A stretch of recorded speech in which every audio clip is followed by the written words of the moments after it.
8h-8 ce jeudi 23 mai, il fait beau à Cannes. Bienvenue à bord si vous nous rejoignez, vous faites bien car comme promis, nous retrouvons en direct et au-dessus de la croisette notre amie Charlotte qui va nous faire un petit état des lieux des films les plus publicités, ceux de la compétition et qui effectivement ont été très remarqués par les critiques à 3 jours de ce palmarès. Bonjour Charlotte, est-ce qu'il y a déjà une tendance de mini palmarès pourrait-on dire aujourd'hui ? Oui, Laurent, bonjour. Effectivement, aujourd'hui, essentiellement 5 films ressortent de la compétition. À commencer, l'un des grands favoris, c'est le film de Pedro Almodovar, Douleur et gloire, dont nous avions parlé la semaine dernière. Vous savez, ce film qui marque les retrouvailles de Pedro Almodovar avec Penélope Cruz et Antonio Banderas. Le plus grand Almodovar, bouleversant, grandiose. Les éloges étaient nombreux sur la croisette. C'est un film très introspectif dans lequel Pedro Almodovar se livre beaucoup, il nous parle de ses origines, de son enfance, de la naissance de son art, de la découverte de son désir homosexuel, une véritable lettre d'amour au cinéma qui, Pedro Almodovar, du coup, est l'un des sérieux prétendants pour la Palme. Bon, Charlotte, on parle aussi pas mal du Ken Loach. Absolument, avec Sorry We Missed You, Ken Loach, 82 ans, est de retour sur la croisette après 2 palmes d'or, si bien Laurent que s'il venait à décrocher une 3e palme d'or, ce serait une grande première dans l'histoire du festival. On connaît son cinéma social, engagé, humaniste.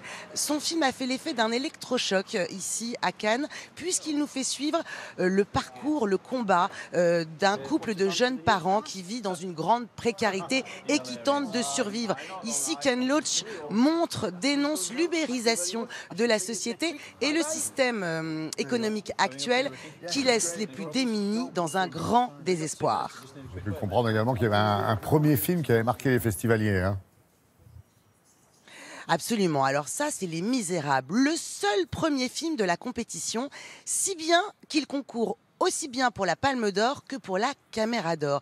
Les Misérables, c'est un film du français Lajli. Il a 39 ans, il est originaire, il a vécu et il est né à Montfermeil, en Seine-Saint-Denis, et il dresse ici un constat explosif de la situation en banlieue aujourd'hui. Il nous fait suivre le quotidien d'une brigade de la BAC, vous savez, d'une équipe de la BAC, la brigade anti-criminalité. On compare évidemment ce film-là au film La haine de Mathieu Kassovitz qui avait reçu, je vous le rappelle, le prix de la mise en scène en 95. Ce film-là, Lajli, a fait l'effet d'une véritable bombe sur la croisette. Et puis il y a aussi, Laurent, le film du coréen, Parasite, le coréen Bong Joon-ho, j'ai réussi à le prononcer, je suis très fière de moi, qui lui est vraiment le grand favori aujourd'hui. C'est un ovni d'horreur et d'humour. Le film nous fait suivre les tribulations, les aventures machiavéliques d'une famille très pauvre de Séoul qui va se faire embaucher sous de fausses identités auprès d'une famille richissime. Là aussi, un thriller diabolique, déjanté, qui le place en favori. Il y a un film qui était quand même très attendu, c'est celui de Tarantino, de Quentin Tarantino, qui a fait beaucoup parler de lui également. Hein.